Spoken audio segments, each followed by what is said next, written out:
उसके बाद भाइयों बात करेंगे हम ये रेडिएशन वाला मसला क्या है। देखिए, ट्रंप के पास जो अभी रिपोर्ट है, दो चीजें, फर्दो और पिकैक्स माउंटेन। पिकैक्स माउंटेन है जिसके नीचे वो एक आपका स्टोरेज फैसिलिटी है, और फर्दो इज जहां ये एनरिचमेंट होता था। B-2 बॉम्बर्स आए, फर्दो को इन्होंने डिसमेंटल कर दिया। पर ऐसा माना जाता है कि जो यूरेनियम है, इन्होंने इसको पिकेक्स माउंटेन के नीचे रख दिया। ऊपर ग्रेनाइट का पहाड़ है, नीचे इसके कुछ साइलोज, स्टोरेज फैसिलिटी वगैरह है, वहां इन्होंने यूरेनियम रख लिया। अब ट्रम्प साहब को लगता था कि मैं एमओयू कर लूंगा, मैं एग्रीमेंट कर लूंगा, फिर हम जाएंगे आईई को ले जाएंगे। एक नेस्ट की टीम भी मिडल ईस्ट बुलाई थी, क्योंकि पाकिस्तान ने बोला साहब ईरान तो यूरेनियम देने के लिए आप नेस्ट की टीम बुला लो। नेस्ट की टीम बुलाई थी, इसराइलियों ने कहा था हम भी जाएंगे, अमेरिकन कह रहे थे हम जाएंगे, यूरेनियम निकालेंगे, कहानी आगे बनेगी। पर सिचुएशन में आ गया टर्न। सिचुएशन में ट्विस्ट ऐसे आ जाता है कि ट्रंप को अब लगता कोई एमओयू नहीं होगा, कोई एग्रीमेंट नहीं होगा, इनके साथ किसी भी तरह का कोई समझौता नहीं हो सकता। ये ट्रंप साहब तो समझ गए। अब सवाल है, अगर आप ट्रंप साहब ये समझ गए तो अब क्या होगा, राइट? अब ये वाला क्या होगा, क्योंकि अभी जो खबर आई है कि अभी यूएस एंडकॉम ने started hitting Iran again as we talk. They have started hitting Iran again, Iran को हिट कर रहे। तो अगर आपको एमओयू करना ही नहीं, आपको एग्रीमेंट करना है, there is no way you can get into Iran, there is no way you can take out the material. अब ऑप्शन क्या है? ऑप्शन वही है जो मैं शुरू से कह रहा था। मैं कहा भाई साहब मटेरियल निकालने की जरूरत क्या, जाके बॉम्बिंग कर दो, जाके बॉम्बिंग कर दो, मसला खत्म कर दो। सुमित भाई, बॉम्बिंग का क्या मतलब है? देखिए, अमेरिका ने B-2 बॉम्बर्स बुलाए और इनके पास कोई हाई डिग्री म्यूनिशंस आए हैं, this bombs which can be very lethal. What they are going to do, ये क्या करेंगे? फर्दो की एक और बॉम्बिंग, नटांस, इस्फहान, इसकी वजह से इस्फहान की इन्होंने बॉम्बिंग की है पीछे। अमेरिका माने या ना माने, इस्फहान की इन्होंने बॉम्बिंग की है। ये नटांस की एक और बॉम्बिंग करेंगे, इस्फहान की एक और बॉम्बिंग करेंगे, ये प्राचीन की बॉम्बिंग कर चुके हैं, ये फर्दो की बॉम्बिंग करेंगे, and then they will put all the might on Pickaxe Mountain. Pickaxe Mountain को एक बार अगर वो गिर गई, अगर उसमें क्रैक आ गई, तो जो सारा पत्थर है वो नीचे गिरेगा। तो इधर दो चीज होंगे, जो वहां एनरिच यूरेनियम रखा, इधर ये पत्थरों के बीच में फंस जाएगा और अनएक्सेसिबल टू एवरीबडी होगा। मतलब एक बार उसकी कबर वहां बन गई, there is no way you can pull it off. दूसरा, इस प्रोसेस में रेडिएशन लीक भी हो सकती है। एक रेडिएशन लीक की संभावना भी बनती है। तो अगर ये रेडिएशन लीक होगा तो इससे क्या होगा? अगर रेडिएशन लीक होगा भाई साहब, रेडिएशन फैलेगा, और अगर रेडिएशन फैलेगा तो कांड होगा। तो रेडिएशन लीक की संभावनाओं से भी आप इनकार नहीं कर सकते। तो होगा क्या? तो होगा वही कि भाई रेडिएशन लीक होगा और ये मामला फटेगा। तो बट रेडिएशन लीक में एक पॉजिटिव साइड भी है। मान लीजिए आपका रेडिएशन लीक होता है फर्दो में। फर्दो कहाँ है? फर्दो कुआम में है, ठीक है, जगह है कुआम जहां फर्दो है। कुआम के साथ लगता शहर है मरसाद। मरसाद इज द होलिएस्ट टाउन, और इमाम खमेनी को जहां दफनाया गया वो भी मरसाद है, और मरसाद में ही अली रेजा साहब की भी मैया की भी कब्र है।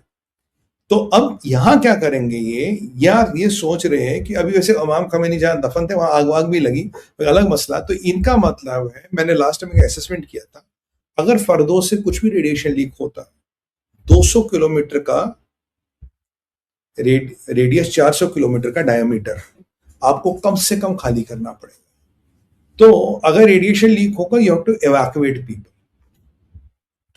अब ये भी कंटेम्पलेशन है कि आप वहां लोग जाके आपको ना मटेरियल निकाल पाओगे, ना उसको रिटेन कर पाओगे, ना कुछ कर पाओगे। और दूसरा मसला, आपका जो 8000 किलो यूरेनियम है जो रखा है कहीं ना कहीं, वो भी कभी ना कभी एक्टिवेट हो सकता है। इन्हीं जगहों पे या इन्हीं के आसपास वो भी छुपा के रखा है। तो कंटेम्पलेशन इसके, अगर इन साइटों को पूरा डिसमेंटल किया जाए, अगर इनको पूरा बर्बाद किया जाए, तो आपको यूरेनियम निकालने की जरूरत ही नहीं पड़ेगी। या तो वो पत्थरों के नीचे दब जाएगा, खत्म हो जाएगा, या लीक करेगा। अगर लीक करेगा, the only good thing of that is आपको 100-200 किलोमीटर के आसपास, 400 किलोमीटर के डायमीटर में कोई भी बस्ती नहीं रहेगी, यानी कि वो न्यूक्लियर साइट सेफ ही नहीं होगी, वो अनरीचेबल होगी बाय 400 किलोमीटर्स। तो ऐसा माना जाता कि ट्रंप के काफी लोग और मिलिट्री एक्सपर्ट्स ट्रंप को ये एडवाइस कर रहे हैं कि साहब ये कर लो, अगर दब गया खत्म, ज्यादा से ज्यादा रेडिएशन लीक ये बंदे को इवैक्यूएट करेंगे, बंदों को इवैक्यूएट करेंगे। न्यूक्लियर साइट तो दूर की बात है, उसके 400 किलोमीटर के डायमीटर में भी कोई आसपास नहीं आ सकता। तो जो न्यूक्लियर वाला ब्लफ है वो परमानेंटली खत्म। ईरान की इतनी कोई आबादी है नहीं, 8 करोड़ है। अगर कुछ 400 किलोमीटर के क्षेत्र आपको खाली भी करने पड़े, so well it be, it's not a big deal, तो आप खाली करके खत्म कर दो। ये भी अमेरिका कंटेम्पलेट करता है कि even radiation in this case is not a bad thing, because तब वो साइट है 100% खत्म, उसके आसपास 400 किलोमीटर के कोई आएगा नहीं, एंड थोड़ा प्रॉब्लम होगी, but that is what you do, it's a war. क्योंकि अगर इनके पास न्यूक्लियर रहा, आजकल परसों ये बम बनाएंगे, इसराइल पे डालेंगे, आप पे डालेंगे, किसी और पे भी डालेंगे। ये भी एक अमेरिका में थॉट प्रोसेस चल रहा है। अब क्या होगा क्या नहीं होगा, विल सी दैट। अब चलते वो इस पाक स्नब्ड।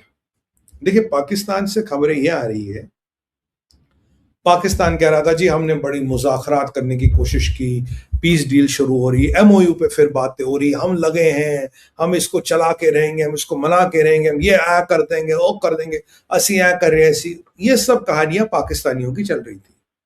पर हकीकत ये है मित्रों कि अमेरिका इंटरेस्टेड ही नहीं किसी एमओयू में, अमेरिका किसी पीस डील में इंटरेस्टेड ही नहीं। अमेरिका आर पार की लड़ाई में इंटरेस्टेड है, इसराइल को बचा रखा है for a big fight and when it is required.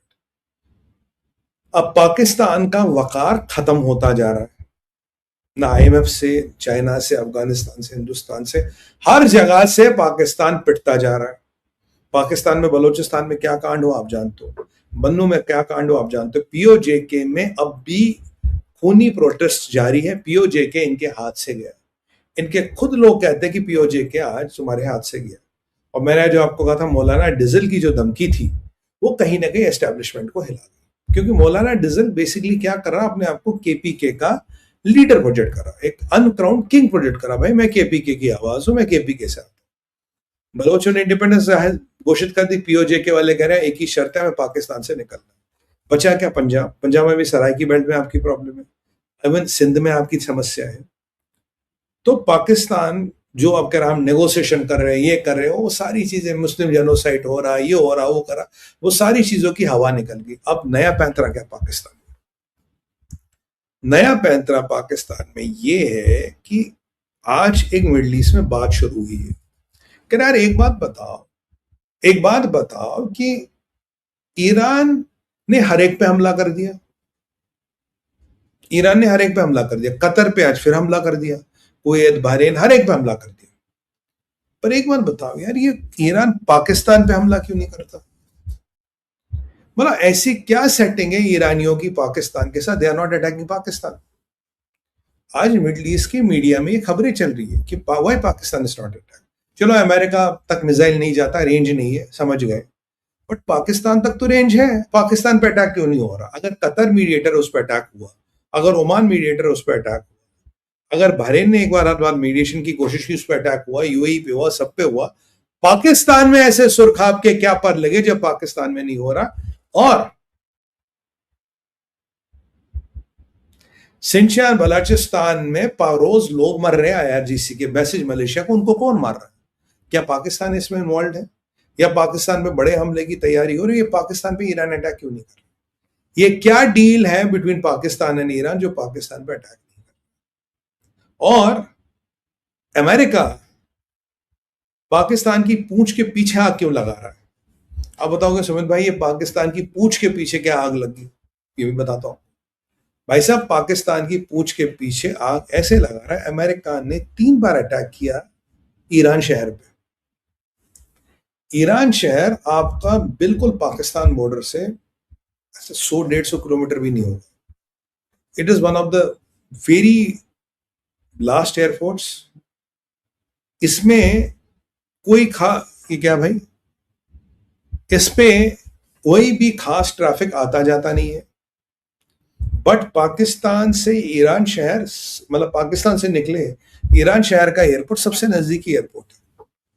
Strategically कोई रेलेवेंस नहीं है, मिलिटरीली रेलेवेंस है, मिलिटरीली रेलेवेंस है, क्योंकि वहां से जहाज पाकिस्तान जा सकता, पाकिस्तान से उड़ने वाला जहाज वहां लैंड कर सकता। ईरान शहर पे 3 बार अमेरिकन ने अटैक किया। एक्सपर्ट्स ये कहते हैं कि इतना दूर वाला एयरपोर्ट जो बिल्कुल भी एक बाहर का एयरपोर्ट है, how does it impact American security? क्योंकि वहां ना समुंदर है ना कुछ है, तो ये माना जाता है कि अमेरिका डाउट्स पाकिस्तान। कि भाई पाकिस्तान कुछ खेल ना कर ले, पाकिस्तान कुछ अचके पने वाला काम ना कर ले। और पाकिस्तान की फौज जो जहादीज और हायर है, इसीलिए पाकिस्तान का जो ईरान शहर एयरपोर्ट है, ईरान का सॉरी, उस पर 3 बार अटैक हुआ कि वहां से पाकिस्तान से कोई मदद ना। तो जहाज आने की व्यवस्था लगभग बंद हो गई, जहाजों को आना पड़ेगा, अंदर आना पड़ेगा। तो मतलब वो ना come into border, come and scoot, वो वाला काम हो गया, खत्म। और यहां से मिडल ईस्ट पूछ रहा, कह रहा यार एक बात बताओ, अमेरिका पाकिस्तान का नाम नहीं ले रहा, ईरान पाकिस्तान का नाम नहीं ले रहा, ईरान शहर airport which has no military relevance, which doesn't even have commercial relevance, उस पर 3 बार अटैक हुआ अमेरिका का। और ये क्या डील है कि ईरान केवल पाकिस्तान पे अटैक नहीं करता, आपको लॉजिकली पाकिस्तान पे अटैक करना चाहिए। क्या कोई सांठगांठ है, क्या कोई अरेंजमेंट है? भाई सऊदियों का अरेंजमेंट था पाकिस्तान के साथ, पाकिस्तान ने तो बोल दिया हम तो लड़ेंगे ही नहीं, हम तो एमओयू कराएंगे। जनाब ये तो हमारी लड़ाई नहीं, हमारी इकोनॉमी से हम लड़ ही नहीं सकते। तो यहां पूरे मिडिल ईस्ट में विवेचना हो रही है, why Pakistan is not been attacked, जो लॉजिकल पॉइंट भी है। अगर पाकिस्तान इन्वॉल्व है भाई, अगर ये, और अमेरिकन ईरान शहर पे बार बार क्यों अटैक कर रहे हैं? अमेरिकन का क्या इंटरेस्ट है भाई? तो बहुत एक कॉम्प्लेक्स, मुझे भी समझ नहीं आ रहा, यार अमेरिकन अटैकिंग ईरान शहर बार बार। एक ही चीज मुझे समझ आ रहा है कि that is the nearest logistics hub to Pakistan. कहीं ऐसा तो नहीं है भैया, समझे क्या? समझे क्या? नहीं समझे? नूर खान वाला कोई कांड तो नहीं है? नूर खान की रनवे के नीचे क्या था? नूर खान की रनवे जब हमने ठोकी तो वॉशिंगटन में किसी का गिलास टूट गया। क्यों? ईरान शहर के अंदर, एयरपोर्ट के अंदर क्या है? ईरान शहर एयरपोर्ट की रनवे के नीचे क्या है? Why are Americans hitting it third time in a row? इतना अंदर कोई एयरपोर्ट नहीं है, it's literally hitting the neighbourhood of Pakistan.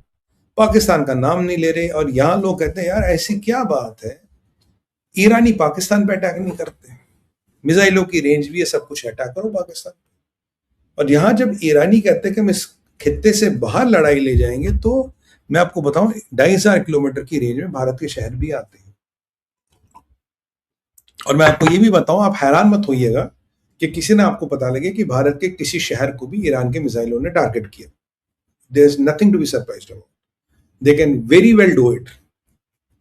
और ये जितने ईरान के सपोर्टर है ना यहाँ, इनको गीली चप्पलों से मार मार के घरों से निकाल के उस दिन घरे पे बैठाएंगे। तो ये जो इनके सपोर्टर यहाँ बैठे हैं, बट वो अलग बात है। 2,500 की किलोमीटर में जो भी कंट्री है, जो भी शहर आता है, उनकी रेंज में है, दे कैन एस्केलेट एनीवेयर। तो ये एक विचित्र परिस्थिति बन रही है कि अमेरिका का ईरान शहर पे बार बार अटैक करना, ईरान का पाकिस्तान पे अटैक नहीं करना, और पूरा मिडिल ईस्ट कह रहा है जब पाकिस्तान की जरूरत ही नहीं, एमओयू की जरूरत ही नहीं, पाकिस्तान को अटैक क्यों नहीं किया?